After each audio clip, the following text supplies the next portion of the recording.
क्या आपने कभी ऐसी जगह के बारे में सुना है जहां की कहानियां सच होते हुए भी अफसाना लगे? यह कहानी एक रहस्यमय सुरंग की है जहां अघोरी बाबा का आतंक छाया हुआ है। इस सुरंग में जाने वाले कभी वापस नहीं लौटते।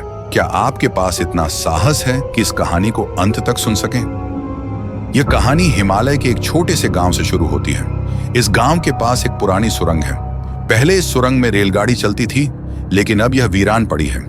गांव वालों का मानना है कि यहाँ अघोरी बाबा रहते हैं, जिनकी आत्मा आज भी अपनी तंत्र विद्या के लिए शिकार ढूंढती है। उस सुरंग में मत जाना बेटा। जिसने भी बाबा की शांति भंग की है वो कभी वापस नहीं लौटा। आदित्य, बाबा कुछ नहीं होते, ये सब कहानियां हैं डराने के लिए। आदित्य और उसके दोस्त रोहित, पायल और सुरभि शहर से गांव घूमने आए थे। सुरंग की कहानियां सुनकर उन्होंने इसे खोजने का फैसला किया। शाम ढल चुकी थी और गांव में हल्की सी ठंडक फैल गई थी। चारों दोस्तों ने अपनी टॉर्च ली और सुरंग की ओर बढ़ने लगे। रास्ता सुनसान और अजीब था। जंगल के पेड़ जैसे उनकी हर हरकत को देख रहे थे। पायल, मुझे लगता है हमें वापस चले जाना चाहिए, ये जगह ठीक नहीं लग रही।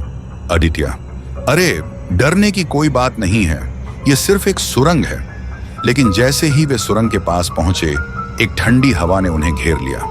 सुरंग के द्वार पर कुछ अजीब निशान बने हुए थे, जैसे किसी ने जानबूझकर चेतावनी दी हो। सुरंग में घुसते ही ठंड और अंधेरा और गहरा हो गया।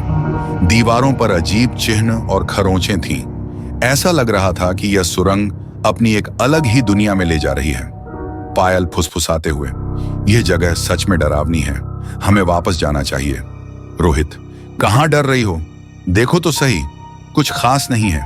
लेकिन तभी सुरभि की टॉर्च बंद हो गई। चारों ने अपनी अपनी टॉर्च जलाई और तभी दीवार पर एक संदेश दिखाई दिया, जो अंदर जाएगा वो बाहर नहीं आएगा। जैसे जैसे वे आगे बढ़े, आवाजें बढ़ने लगी। ये आवाजें सुरंग के अंदर की गूंज से नहीं लग रही थीं। आदित्य, किसी ने सुना क्या, जैसे कोई हमारे पीछे चल रहा हो। जैसे ही रोहित पलटा, उसने एक परछाई देखी। एक बूढ़ा इंसान लाल आंखों वाला उन्हें घूर रहा था। रोहित चिल्लाते हुए, वहां कोई है। लेकिन जब बाकी ने मुड़कर देखा, वहां कुछ नहीं था। आगे बढ़ते हुए उन्हें सुरंग के बीच में एक बड़ा कक्ष मिला। वहां एक पुराना हवन कुंड जल रहा था। दीवारों पर खोपड़ियों की माला लटक रही थी। सुरभि भयभीत, यह जगह ठीक नहीं है, चलो वापस चले जाओ। लेकिन अचानक एक भारी आवाज गूंजी, अघोरी बाबा, कौन हो तुम जो मेरी दुनिया में घुस आए हो? अचानक चारों की टॉर्च बंद हो गई। अब सिर्फ बाबा की लाल आंखें दिख रही थीं। अघोरी बाबा ने मंत्र पढ़ने शुरू कर दिए। उनकी आवाज से पूरा कक्ष गूंजने लगा। दीवारों से खून बहने लगा। अघोरी बाबा, तुमने मेरी शांति भंग की है, अब तुम मेरी आत्माओं का हिस्सा बनोगे। पायल अचानक बेहोश हो गई। बाबा ने उसकी ओर इशारा किया और कहा, तुम ही मेरी अगली बलि हो। आदित्य और रोहित ने सुरभि को खींचते हुए भागने की कोशिश की, लेकिन सुरंग का रास्ता अब पहले जैसा नहीं था। दीवारों से हाथ निकलकर उन्हें रोकने की कोशिश कर रहे थे। आदित्य, हम फंस गए हैं, ये जगह हमें खा जाएगी। वे जैसे तैसे सुरंग के अंतिम छोर तक पहुंचे। एक छोटा दरवाजा दिखा, लेकिन बाबा की गूंजती हंसी ने उन्हें जड़ कर दिया। अघोरी बाबा, तुम भाग नहीं सकते, यह सुरंग अब तुम्हारी कब्रगाह बनेगी। अगली सुबह गांव में हलचल मच गई। सुरंग के पास कुछ गायब हुए दोस्तों का सुराग खोजने के लिए पुलिस बुलवाई गई। सुरंग के अंदर पुलिस को सिर्फ एक चीज मिली, एक पुराना कैमरा चालू था, लेकिन उसमें कैद तस्वीरें और वीडियो इंसानी समझ से परे थे। इसमें जो आखिरी वीडियो है वो इंसान का नहीं हो सकता। जैसे ही कैमरे की आखिरी रिकॉर्डिंग देखी गई, उसमें चारों दोस्तों को अजीब हालत में दिखाया गया। उनकी आंखें सफेद थीं और उनके चेहरे पर खून के धब्बे थे। वे किसी अज्ञात भाषा में मंत्र पढ़ रहे थे। क्या वे बाबा के तंत्र का हिस्सा बन चुके थे? क्या वे अब जीवित भी थे? इन सवालों के जवाब कभी नहीं मिल सके।